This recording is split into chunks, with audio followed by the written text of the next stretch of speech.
இன்றைக்கி நல்ல மழை, செம்ம குளிர், ஏதாவது சாப்பிடணும் போல் இருக்கேன்னு சொல்லிட்டு அப்போ தான் அந்த சோத்தை தின்ட்டு போய் படுத்துட்டு இருந்தேன். சும்மா கிடந்திருக்கலாம். ஏதாவது சாப்பிடணும் போல் இருக்கேன்னு சொல்லிட்டு நானாக தான் போய் பண்ணேன். யாரும் கூட என்னை கேட்கல. சும்மா இருந்ததால அவங்க மாட்டுக்கு விட்டுருப்பாங்க. போயிட்டு பண்ணலான்னு சொல்லிட்டு ராகி மாவு வந்துச்சு. ராகி கொழுக்கட்டை பண்ணலான்னு சொல்லிட்டு பண்ண ஸ்டார்ட் பண்ணிட்டேன்.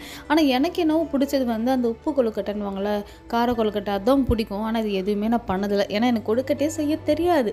அதனால் வந்து சரி ஏதோ ட்ரை பண்ணுவோன்னு சொல்லிட்டு கஷ்டப்பட்டு ட்ரை பண்ணேன். ராகி கொழுக்கட்டைனும் நல்லா வந்துச்சு. ஆனால் அந்த கார கொழுக்கட்டை ஐயோயோ என்ன தப்பு பண்ணனே தெரியல. மாவு வரக்கல ஒன்று தெரிஞ்சு போச்சு. அதில் அது ஒன்று தண்ணி விட்டுட்டேன் போல இருக்குது. குழன்னு ஆயிடுச்சு சார். அப்படி இப்படின்னு பிடிச்சி கிடிச்சி வச்சு வேக வச்சு எடுத்துட்டேன்.